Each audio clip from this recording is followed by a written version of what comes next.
अस्सलामुअलैकुम दोस्तों, मैं हूं अम्मार इजाज़ ASP.NET के ट्यूटोरियल के साथ यूज़र मैनेजमेंट सिस्टम के प्रोजेक्ट की इस सीरीज़ में।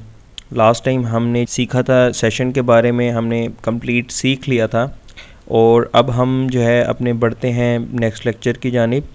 नेक्स्ट लेक्चर में जो है हम ये सीखेंगे कि जो यूज़र की डिटेल्स हैं, मैं इसे लॉगिन कर लेता हूं। तो यहाँ पर हमारे पास जो यूज़र की डिटेल्स हैं और जो कि डेटाबेस में मौजूद हैं, उनको यहाँ पर कैसे डिस्प्ले करेंगे। तो इसके लिए मैं आपको आसान सा तरीका बता देता हूँ, जो कि आप अगर यूज़ करेंगे तो जो है कुछ ही सेकंड्स में आपका जो टेबल है, जो यूज़र डिटेल्स है, जो कोई सा भी आपके पास टेबल होगा, उसकी डिटेल जो होगी, जो भी डेटाबेस में मौजूद है, वो आपको यहाँ पर डिस्प्ले हो जाएगी।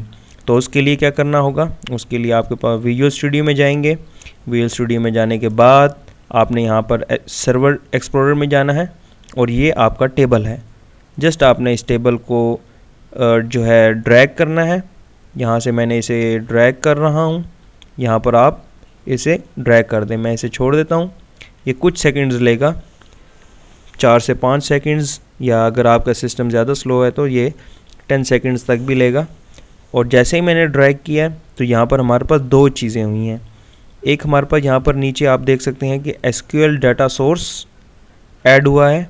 यहाँ पर SQL डाटा सोर्स, जिस पर हम अपनी आने वाली वीडियोस में भी बात करेंगे, SQL डाटा सोर्स। और यहाँ पर हमारे पास है ग्रिड व्यू कंट्रोल, जो है वो ऐड हुआ है।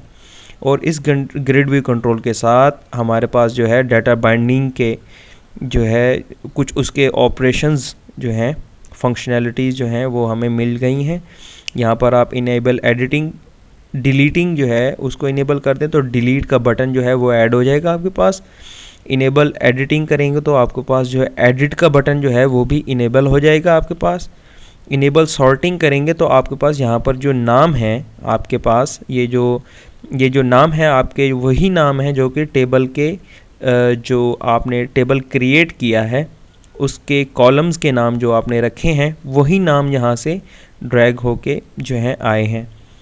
और यहाँ से डिलीट का बटन इनेबल कर दिया, एडिट का इनेबल कर दिया। इनेबल पेजिंग, पेजिंग क्या है, यहाँ पर आपको नज़र आ रहा होगा डिज़ाइन व्यू में 1 2, यानी कि अगर आपके पास डाटा है जो है बहुत ज़्यादा डाटा है, तो आप उसको एक ही पेज पर एक ही दफ़ा में डिस्प्ले करने के बजाय उसको आप पेज में कन्वर्ट कर लें कि पहले पेज पर पहली 10, सपोज़ कि आप पहली 10 जो रिकॉर्ड जो है पहले पेज पर शो करना चाहते हैं, बाकी के 10 रिकॉर्ड जो हैं दूसरे पेज पर, तो इस तरह से नीचे नंबरिंग आ जाएगी। तो इस काम को पेजिनेशन कहा जाता है, इस काम को पेजिनेशन कहा जाता है।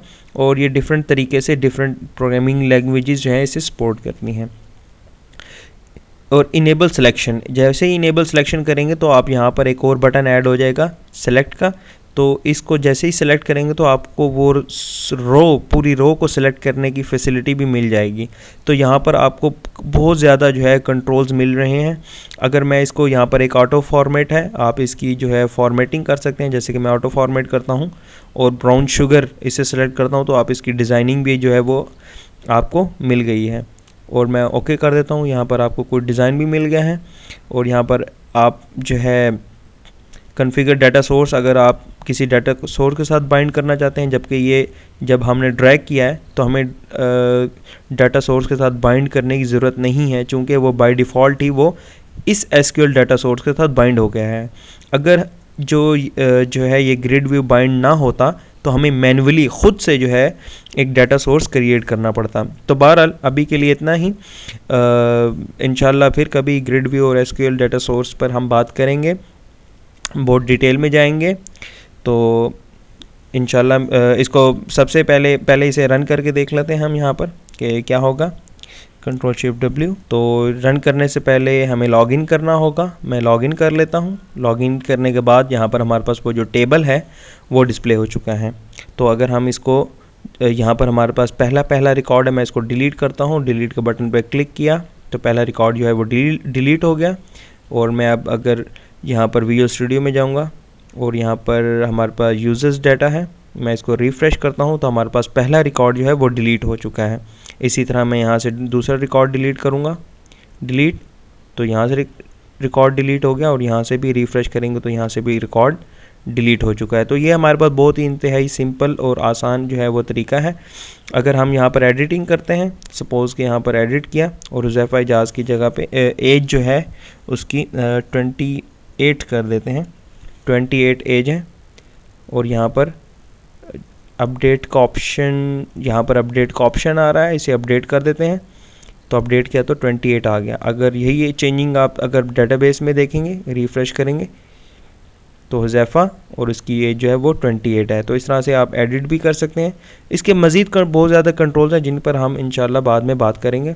तो इसे लॉग आउट कर देते हैं। तो इस तरह से आपका जो है वो ये सिस्टम काम कर रहा है। इंशाल्लाह मिलते हैं नेक्स्ट सेशन में। खुदा हाफिज़।